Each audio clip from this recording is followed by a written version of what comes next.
kondisi para pendatang Hadrami setelah munculnya problematika kewarganegaraan. Apa itu? Kalau Irsyadiyin itu mendukung Ottoman ya, Turki Ottoman. Nah, kemudian untuk Balawi itu mendukung Inggris. Waduh, berarti selain mendukung Belanda, itu pun juga mendukung Inggris juga ternyata ya. Jadi jumlah mereka berapa? Nah, kalau sekarang kira-kira nyampe nggak itu 4 juta itu ya? Nah, pertanyaannya nih sekarang ya, pertanyaannya. Dari fenomena yang kita temukan ini, khususnya bagi mereka-mereka yang mengaku sebagai zuriyah Nabi Muhammad Sallallahu Alaihi Wasallam, apakah lebih bangga menjadi orang Indonesia atau justru sebaliknya lebih bangga menjadi orang Hazrami? Begitu pertanyaannya. Ketika itu dibiarkan, ini bukan jadi Indonesia lagi. Kalau memang semua kota-kota yang ada di Nusantara ini disebut sebagai Padang milik Khalifah Haddad, Pahlawan milik bin Yahya, terus Pemalang milik Abdul Faqih, Surabaya milik Asaqaf, Pasuruan milik Asaqaf, kemudian Bondowoso milik Al-Muhzar, kemudian Jember itu milik Habib Tangguh Habib Soleh, Al-Hamid milik Al-Hamid, dan seterusnya. Kalau kayak gitu dilanjutkan, diterus-teruskan, itu akan hilang itu Indonesia. Indonesia bukan lagi negeri orang Nusantara. Nah, hanya nanti akan diulas di akhir ya, bagaimana dari kalangan Hadrami itu terbagi menjadi 2 kelompok. Yang satu itu bangga akan dirinya sebagai orang Indonesia, dan yang satunya itu bangga akan statusnya sebagai orang Hadramut.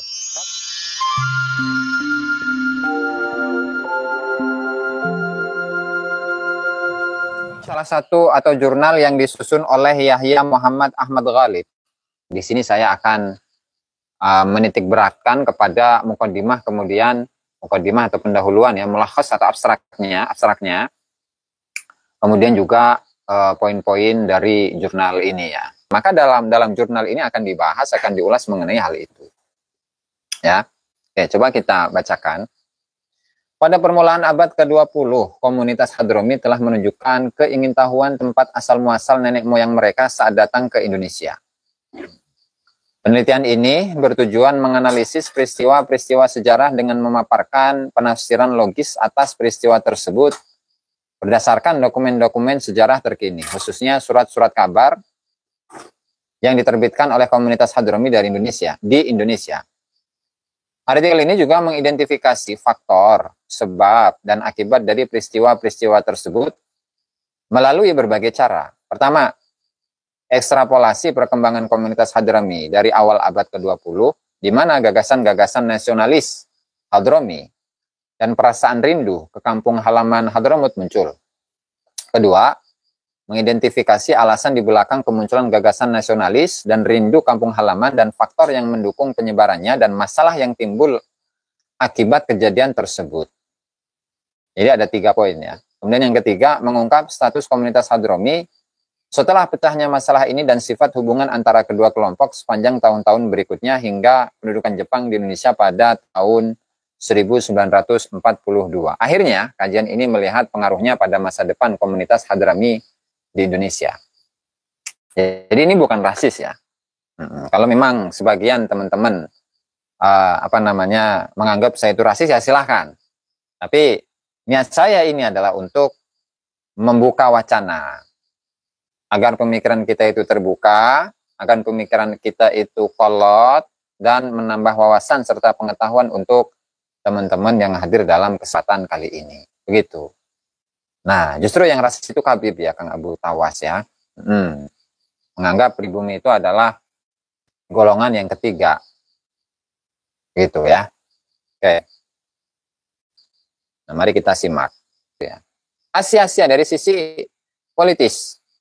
Di mana mereka dari kelompok yang mereka itu memiliki satu kecondongan bahwa merasa diri mereka itu adalah selalu Hadrami dan Hadrami.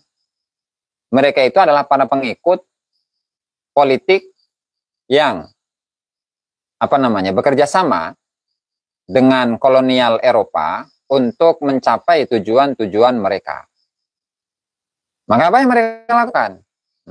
Apa yang mereka lakukan? Fataba'u siyasat ta'awun ma'al istimar al-Injilizi hatta yusa'idahum fi kasbi qaidat munasarah fi Hadramut khususan al-fariqain al-mutasari'ain al-irsyadiyyin wal alawiyyin. Jadi mereka itu bekerja sama dengan kolonial Inggris agar kolonial Inggris itu membantu mereka untuk mendapatkan satu pertolongan, ya khususnya yang ada di Hadramut, yang tujuannya adalah untuk memisahkan antara dua golongan yang sudah bergesekan, yaitu golongan antara Ahli Irsyad dengan Ba'lawi. Di mana pada, saya terjemahkan Indonesianya aja lah, di mana pada tahun 1914, ya, yang bersamaan dengan Perang Dunia Pertama, itu di kalangan internal Hadrami itu terbagi di antara dua golongan. Yang pertama itu yang mendukung Arab, dan yang kedua itu mendukung Inggris. Nah, di mana kalau Irsyadiyin itu mendukung Ottoman, ya, Turki Ottoman. Nah, kemudian untuk Ba'lawi itu mendukung Inggris. Waduh, berarti selain mendukung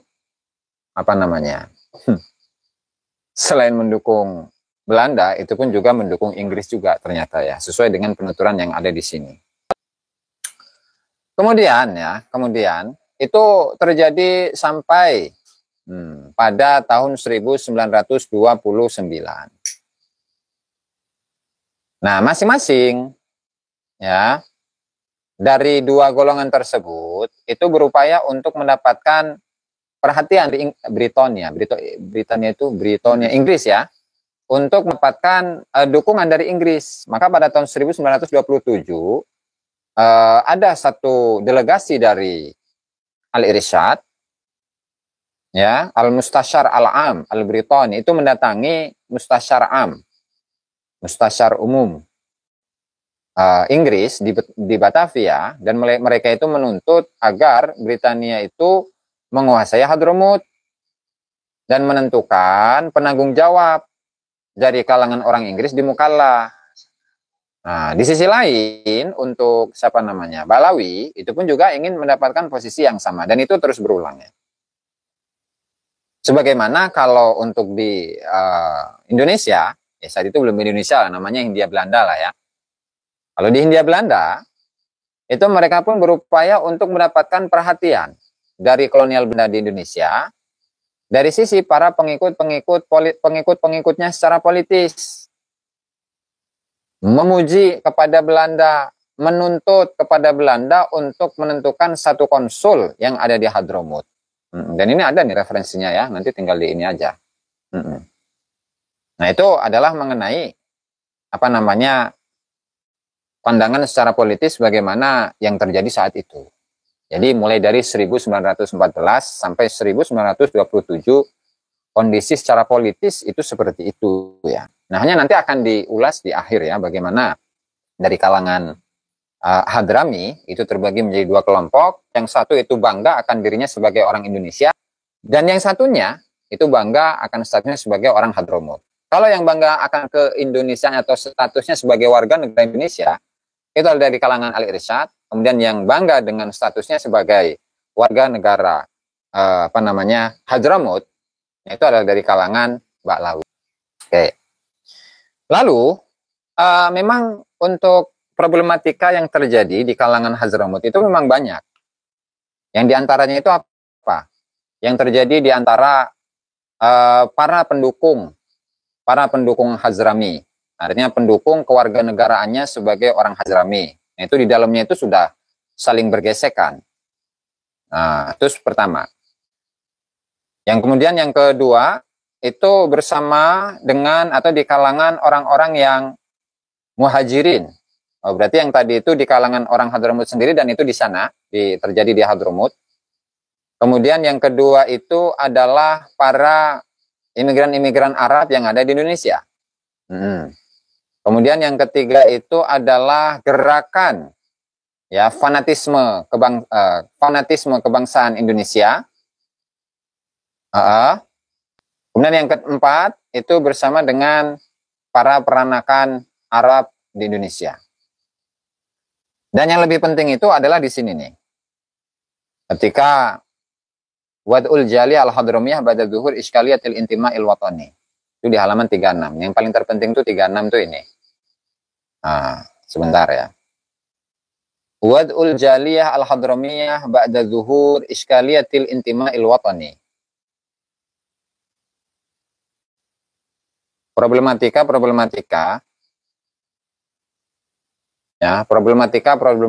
para pendatang Hazrami setelah munculnya kondisi para pendatang Hadrami setelah munculnya problematika kewarganegaraan. Apa itu adal khilaf? Saya bacakan ya supaya lebih mantap begitulah.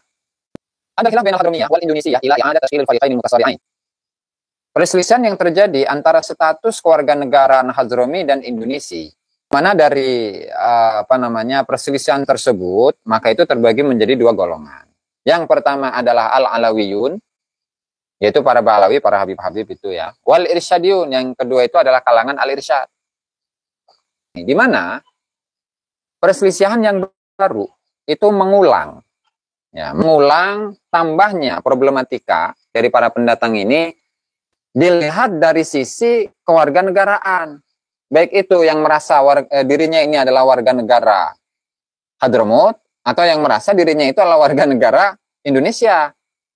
Berarti yang merasa Indonesia itu adalah dari kalangan al-irsyad, yang merasa Hadramut itu adalah dari kalangan Bahawi. Sehingga untuk para pendatang Hadrami itu menjadi beberapa kelompok. Yang satu misalkan ya, al-hadharimatul usul, di mana mereka itu adalah memang aslinya itu orang Hazrami, atau disebut sebagai Arab Totok. Arab Totok.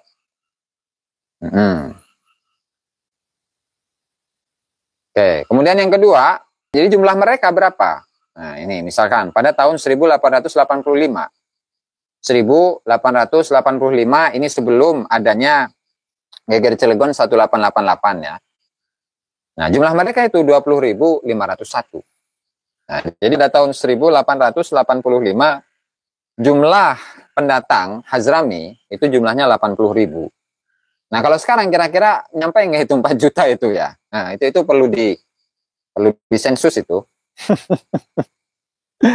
Kemudian kolonial Belanda setiap 3 tahunnya itu memperbolehkan untuk masuk ke Indonesia. Sampai tahun 1931 itu jumlah mereka itu sampai 16.241. Lumayan banyak ini. Ini semuanya ya, tidak hanya khusus di kalangan Habib saja ini. Oke.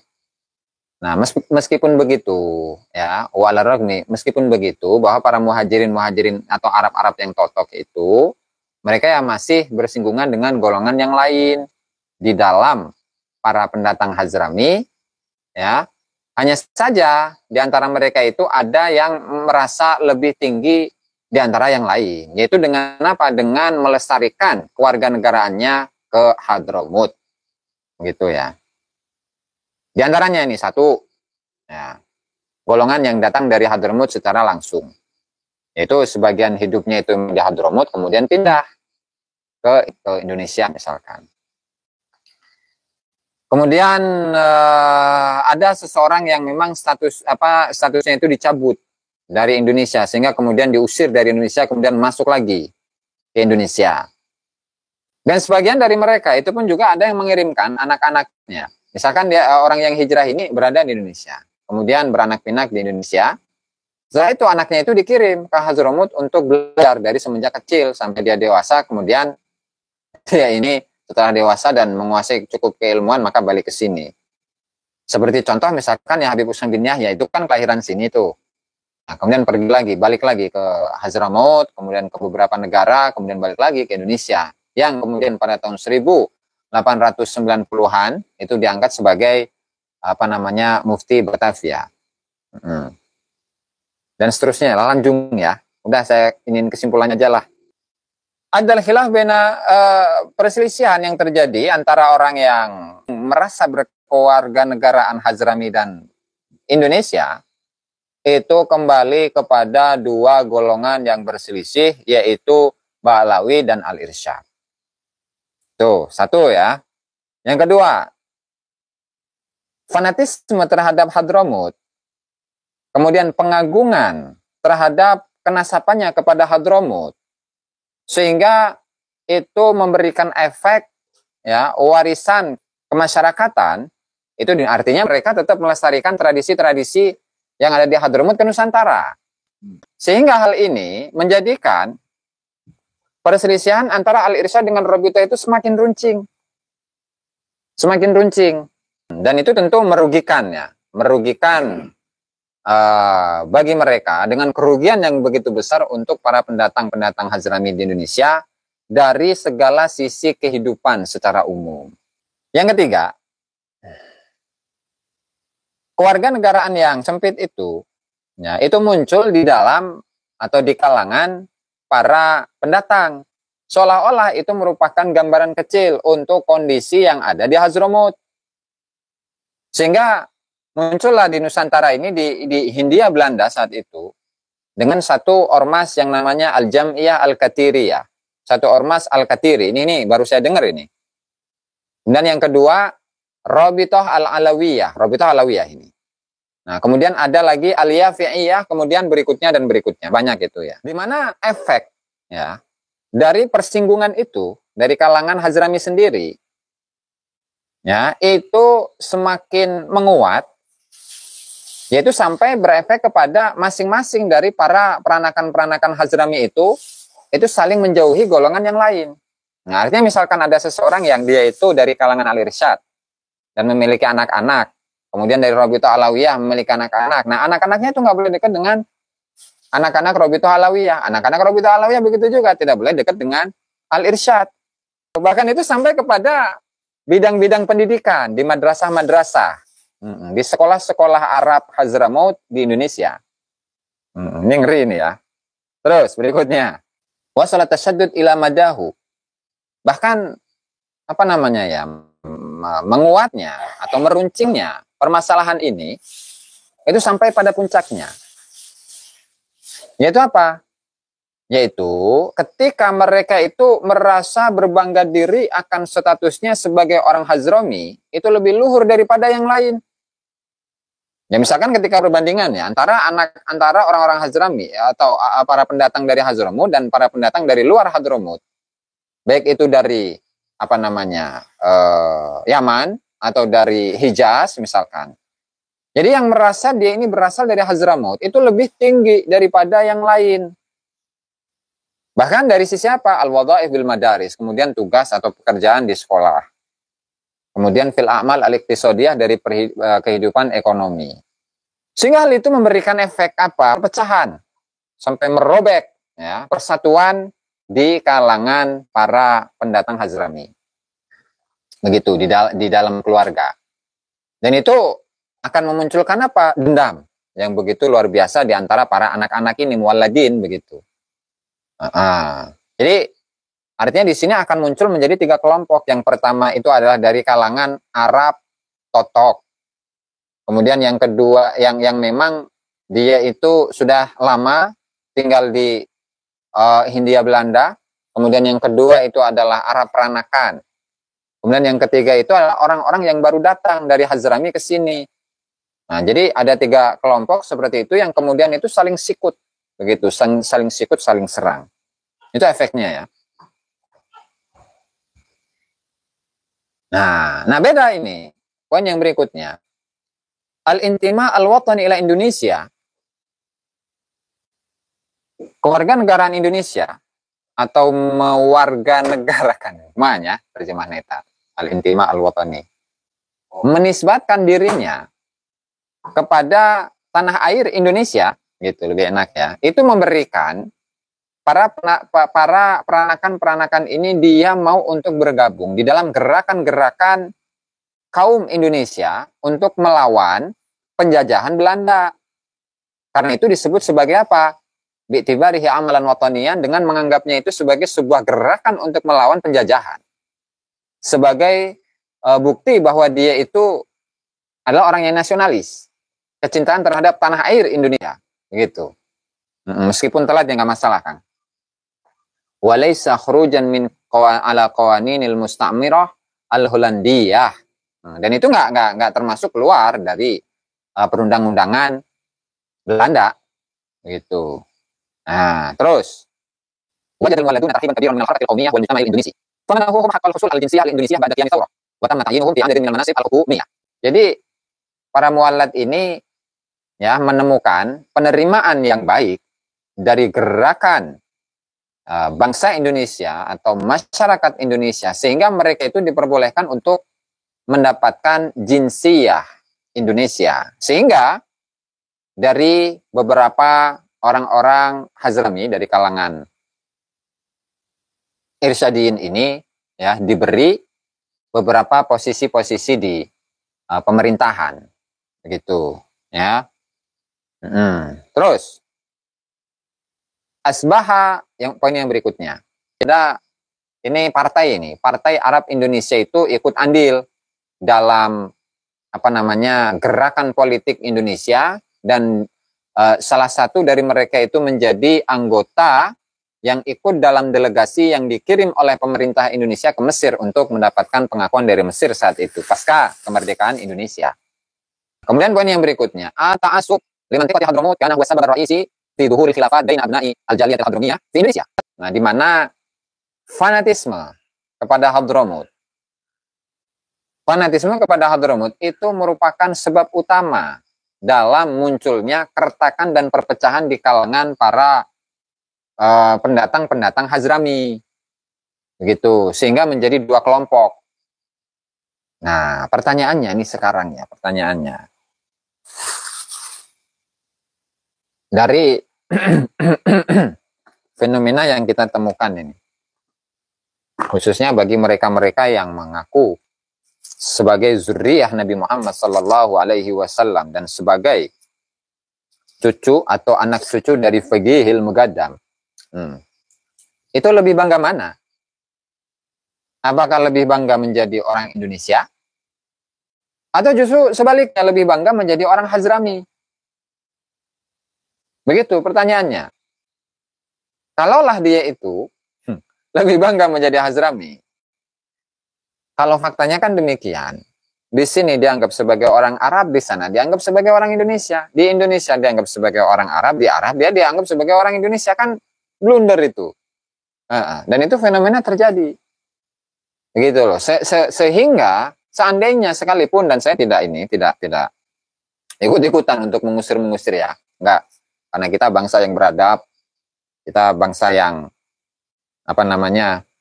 berperadaban, jadi nggak ada lah pengusiran-pengusiran itu. Dan bukan bangsa biadab. Bukan bangsa biadab juga kita kan. Kalaulah ada tadi pengembalian ke tanah air mereka, apakah kemudian di sana akan diterima sebagai warga negara Hazrami atau Yaman? Itu pertanyaannya. Yang saya rasa tidak bakalan. Dan saya rasa tidak bakalan. Nggak mungkin diterima juga. Begitu ya. Kemudian fanatisme terhadap Arab. Karena melihat posisi Arab atau kearaban itu merupakan bahasa Al-Quran. Nah, ini perlu diluruskan ini. Oke lah. Kalau dulu misalkan kita menganggap Arab itu wow, luar biasa tinggi begitu ya. Katakanlah seperti itu. Karena apa? Karena seringkali di kalangan masyarakat itu mendengar ya, ada sebuah hadis di mana Rasulullah mengatakan uhibbul Araba li salas. Saya mencintai Arab itu karena 3 hal. Pertama, li'anni Arabiyyun, karena saya orang Arab. Wal Qur'anu Arabiyyun, dan Quran itu menggunakan bahasa Arab. Wal lughatu ahli jannah Arabiyyah, dan bahasa Al-Quran itu bahasa Arab. Nah, coba ditelusuri hadis ini, apakah hadis ini adalah sebuah hadis yang sahih atau tidak begitu ya. Nah, tentu ketika melihat itu, ternyata hadis ini adalah hadis yang maudhu. Sehingga apa? Baik itu dari kalangan para kiai, dari kalangan para santri. Logika berpikirnya itu akan berubah total dibalik. Kalau dulu misalkan di masa Majapahit, di masa Demak, ketika berhadapan dengan bangsa asing, apa itu nama kastanya, saya lupa itu, Candala atau apa itu, kasta yang ke-6, di mana orang-orang asing itu dianggap sebagai kasta yang nomor 6, nah bahkan lebih rendah daripada para perampok. Kalau para perampok itu kastanya yang ke-5, Ya, meleca kan CK. Siap, meleca. Kalau dulu ada orang asing datang ke Nusantara, kemudian dia jalannya itu lebih tinggi, di posisi yang lebih tinggi atau kendaraannya itu lebih tinggi, maka dia disuruh turun dan kalau tidak mau dibunuh. Nah, kalau sekarang dibalik, udah berbau-bau Arab saja, wah langsung hormat, langsung tunduk, sendi kodawuh, ya, nggak boleh gitu. Tetap kita sebagai bangsa Indonesia ini harus bangga. Iya, Mbah Joyo. Iya, betul. Seperti itu. Itu yang terjadi pada masa Majapahit dan juga masa Demak. Jadi nggak mau tunduk kepada orang asing, entah itu orang Arab kayak orang Eropa kayak, nggak mau. Turun, jangan sampai lebih tinggi daripada saya atau kamu saya bunuh. Gitu. Kalau dulu. Nah, tetapi ketika status kearapan itu kemudian ditinggi-tinggikan, maka kemudian masyarakat Indonesia bahkan dari kalangan kiai dan para santri itu langsung sendi kodauh. Apalagi ditipu dengan statusnya sebagai duriah Nabi begitu. Saya duriah Nabi.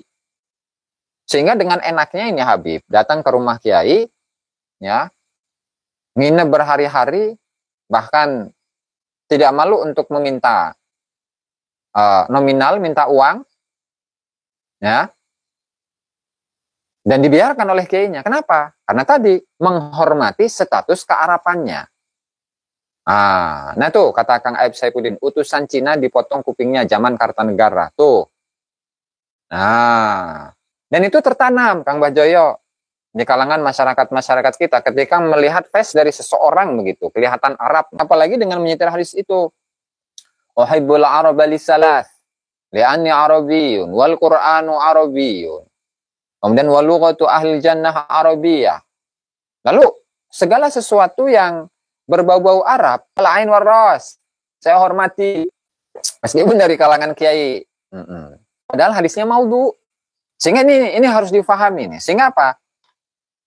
Bukanlah segala sesuatu yang berbau-bau Arab itu kemudian lebih utama daripada yang lain. Contoh, ketika Mbah Joyo itu menggunakan jubah, menggunakan surban, menggunakan udeng, imamah ya. Oh, saya ini adalah pakaian Rasulullah. Ini adalah pakaian Rasulullah. Kenapa? Rasulullah Arab. Emang nggak ngeliat bagaimana Abu Jahal, bagaimana Abi Lahab, bagaimana para tokoh-tokoh Quraisy yang lain. Mereka itu pun juga menggunakan jubah, menggunakan imamah, menggunakan surban juga. Lalu kemudian ini dianggap sebagai Islami. Kemudian dibandingkan dengan seseorang yang menggunakan pakaian adat, baju lurik, terus memakai ikat. Kalau yang di Baduy itu baju hitam ya, kemudian ikatnya itu biru, ya, bajunya hitam, terus ikatnya biru hitam. Kemudian Islam kebetulannya, baju pangsi, oke Kang Bro, baju pangsi. Lalu kemudian, ini yang satu jubahan, misalkan Habib Mbah Joyo itu jubahan, kemudian Kang Brot itu menggunakan baju pangsi. Lalu kemudian kita mengatakan, di sini yang lebih Islami adalah Mbah Joyo. Kenapa? Karena Mbah Joyo itu menggunakan jubah, imamah, dan jubah, udeng, dan juga surban. Pakai tongkat lagi kan, tongkat. Pakai tongkat. Ya nggak bisa begitu, Beb Adi tiada derita ya. Nggak. Kenapa? Karena syariat Islam itu hanya memerintahkan untuk menutup aurat. Bukan memerintahkan untuk memakai jubah, memakai imamah, memakai udeng, memakai surban, memakai jubah.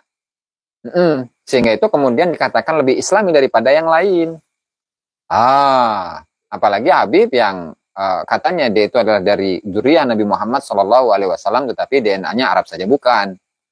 Begitu. Nah, sehingga ini harus dikembalikan pada posisinya.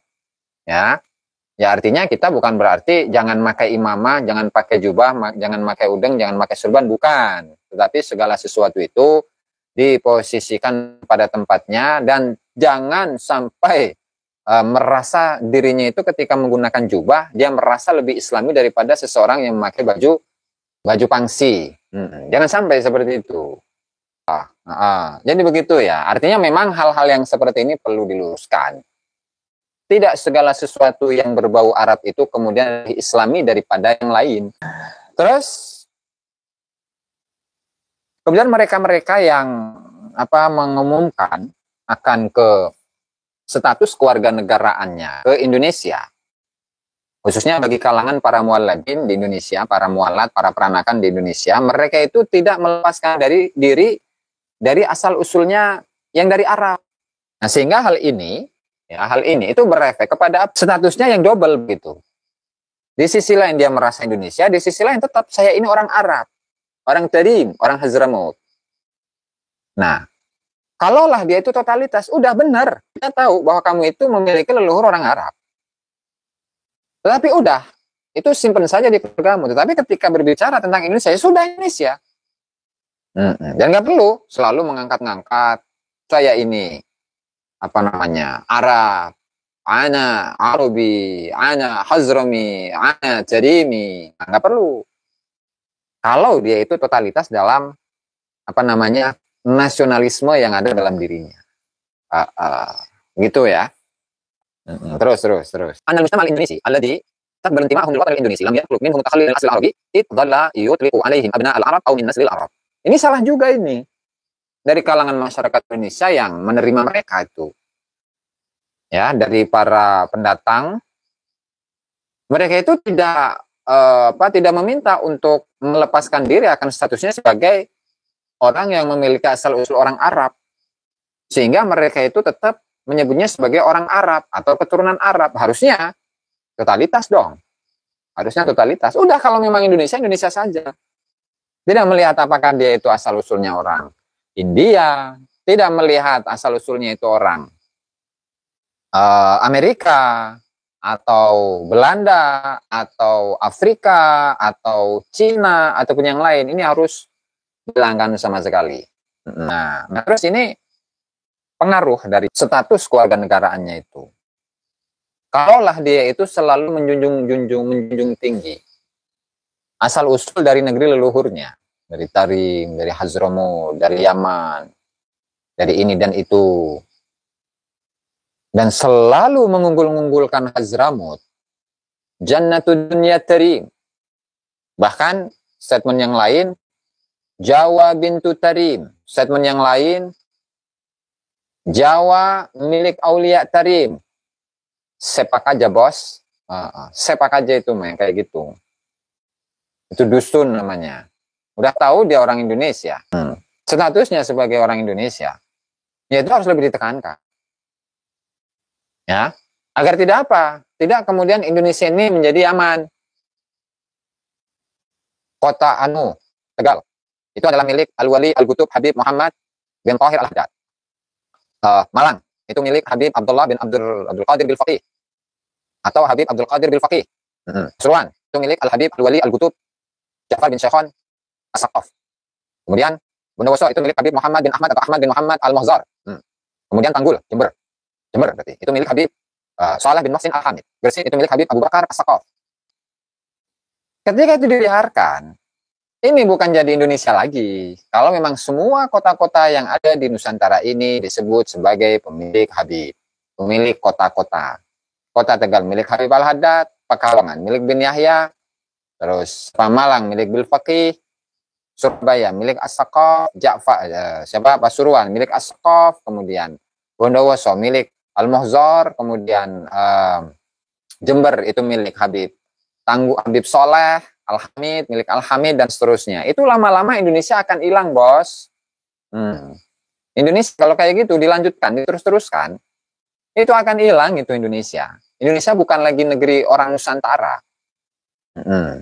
Jadi itu intinya, teman-teman. Ya, artinya apa? Ini tidak untuk menuduh siapapun, menunjuk siapapun, tetapi kita lebih menekankan diri untuk mencintai tanah air kita.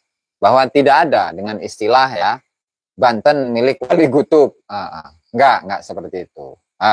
Jadi agar Indonesia ini tetap Indonesia begitu. Yang Aceh tetap Aceh, yang Pasuruan tetap Pasuruan. Dan kemarin alhamdulillah itu untuk di Pasuruan. Jadi untuk hall Pasuruan itu bukan Habib, Ja'far, bukan. Tetapi hall Pasuruan itu adalah hallnya Mbah Buyut Syekh Semendi. Begitu. Itu bagus itu Kiai Abdul Halim ya. Ini alhamdulillah luar biasa itu. Apalagi Jepara itu milik Habib Umar Al-Hamid. Ngeri bengges pokoknya. Itu gimana Kang Hadi Temojo itu yang siapa namanya? Mbah Daeng. Mbah Daeng. Itu tetap ya masih bin Yahya, Mbah. Mbah Daeng itu apa tetap masih bin Yahya itu Kang Hadi Temojo? Gimana itu? Saya pengen tahu itu. Itu bahayanya. Ketika masyarakat kita itu percaya, misalkan seperti makamnya Mbah Daeng disebut sebagai apa namanya tarimnya Indonesia. Jadi pemakaman Mbah Daeng itu disebut, oh gitu ya. Nah itu diklaim sebagai kakeknya itu Kang Hadi Temojo. Jadi masih berarti ya masih bin Yahya ya. Tentu ini kita berikan penyadaran kepada teman-teman, kepada masyarakat, ya misalkan seperti makam-makam yang memiliki nilai kesejarahan yang tinggi di tahun 1500-an, 1600-an.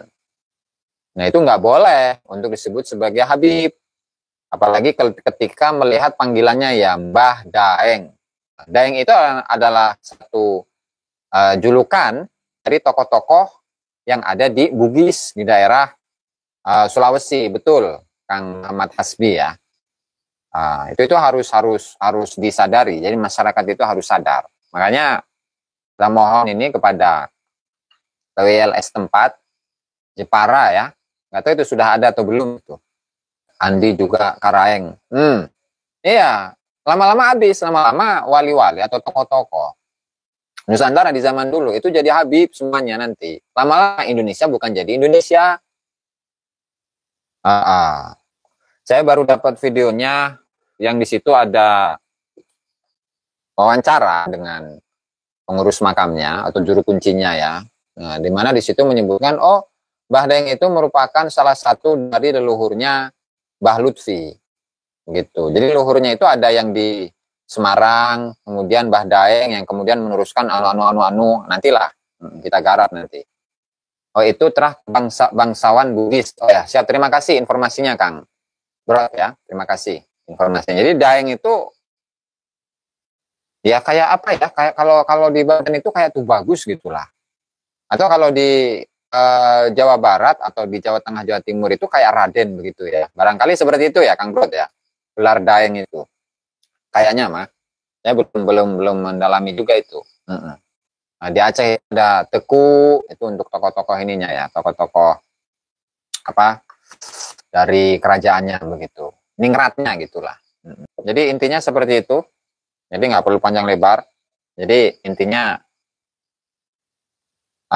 status warganegaraan para muhajirin, para pendatang Hazrami, ketika mereka masih bangga dengan kehazramiannya, nah itu jadi masalah.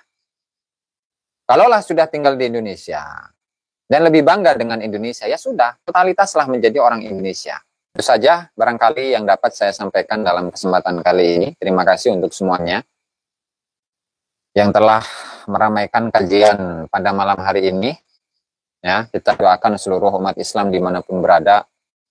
Allahumma gfir ummat Sayyidina Muhammad, Allahumma aslih ummat Sayyidina Muhammad, Allahumma arham ummat Sayyidina Muhammad, Allahumma ansur ummat Sayyidina Muhammad, Allahumma riduk ummat Sayyidina Muhammad, Allahumma jbur ummat Sayyidina Muhammad, Allahumma farid an ummati Sayyidina Muhammad, Allahumma sallim ummati Sayyidina Muhammad, Allahumma ja'alna min ummati Sayyidina Muhammad, wa sallallahu ala Sayyidina Muhammad wa ala alihi wa sallam, alhamdulillahi rabbil alamin.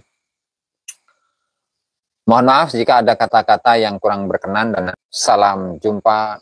Assalamualaikum warahmatullahi wabarakatuh.